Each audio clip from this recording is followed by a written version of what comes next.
Court से समन आया है तो दोस्तों आपको घबराने की बिल्कुल ज़रूरत नहीं है। आज की इस वीडियो में मैं आपको समन से रिलेटेड पूरी जानकारी दूंगा और आपको समन आने पर क्या करना चाहिए, कोर्ट में जाना चाहिए, नहीं जाना चाहिए, नहीं जाने पर क्या होगा, ऐसे सारे सवाल आते हैं। तो आज की ये वीडियो आपके लिए है। तो चलिए शुरू करते हैं।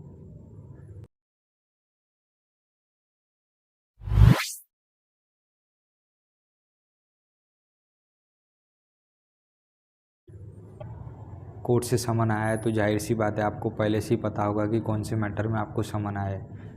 आपको समझ में नहीं आ रहा है कि कौन से मैटर में आपको समन आया है, तो उसी समन में केस से रिलेटेड पूरी जानकारी होती है।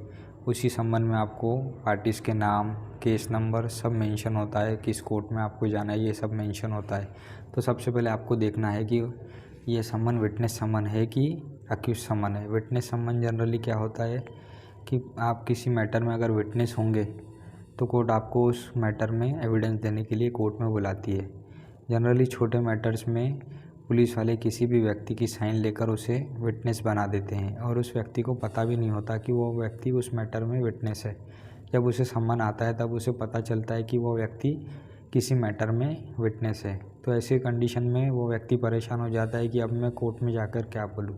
तो ऐसी स्थिति में दोस्तों घबराने की बिल्कुल भी ज़रूरत नहीं है। आपको कोर्ट में सिर्फ जो सच है वही बताना है। अगर आपको उस मैटर से रिलेटेड कोई जानकारी होगी तो आपको कोर्ट में वही बताना है। अगर आपको उस मैटर से रिलेटेड कोई भी जानकारी नहीं है तो आप कोर्ट में बोल सकते हो कि मुझे कुछ भी नहीं पता।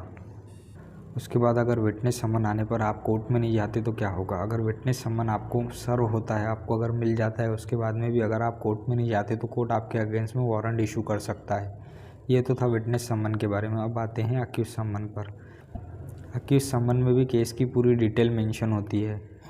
जब आपके अगेंस्ट में कोई भी एफआईआर रजिस्टर होती है तो अगर वो ऑफेंस कॉग्निजेबल मतलब सीरियस नेचर का ऑफेंस होता है तो पुलिस वाले आपको पकड़ के 24 घंटे के अंदर मजिस्ट्रेट के सामने पेश करते हैं। तो ऐसी कंडीशन में आप तभी कोर्ट के सामने बेल ले लेते हैं। और उसके बाद में अगर ये समन आता है तो सिर्फ आपको कोर्ट में अपीयर होना है। लेकिन जब छोटे ऑफेंसेस में पुलिस आपको अरेस्ट नहीं करती, सिर्फ आपको नोटिस देकर पुलिस स्टेशन से ही छोड़ देती है। ऐसे केसेस में अगर आपको समन आता है तो जैसे ही समन की डेट रही तो आपको उस तारीख को कोर्ट में बेल लेना पड़ता है। और आप अगर पहले डेट पे ही प्रेजेंट हुए, कोर्ट को सेटिस्फाई कर दिए, तो आपको कोर्ट पर्सनल बॉन्ड पर भी छोड़ सकता है। उसके बाद कोर्ट आपको एक डेट प्रोवाइड करता है जिसमें आपको श्योरिटी मतलब जमानतदार भी देना होता है। और उसके बाद में जैसे ही आप श्योरिटी फर्निश करते हो तो कोर्ट अपने आगे की कार्रवाई केस ही चालू करता है। उसके बाद में अक्यूज समन आने पर अगर हम कोर्ट में नहीं गए तो क्या वारंट हमारे अगेंस्ट में वारंट इशू होगा। तो जी हाँ, आपके अगेंस्ट में वारंट बिल्कुल इशू होगा अगर आप कोर्ट के सामने प्रेजेंट नहीं हुए। पहले आपके अगेंस्ट में अवेलेबल वारंट इशू होता है। अगर आप अवेलेबल वारंट सर्व होने के बाद में भी नहीं जाते तो आपके अगेंस्ट में नॉन अवेलेबल वारंट भी निकलता है। तो ये थी कुछ जानकारी समन के ऊपर। आशा करता हूँ कि आपको ये जानकारी अच्छी लगी होगी। अगर आपको ये जानकारी अच्छी लगी तो प्लीज़ वीडियो को लाइक, चैनल को सब्सक्राइब ज़रूर करें।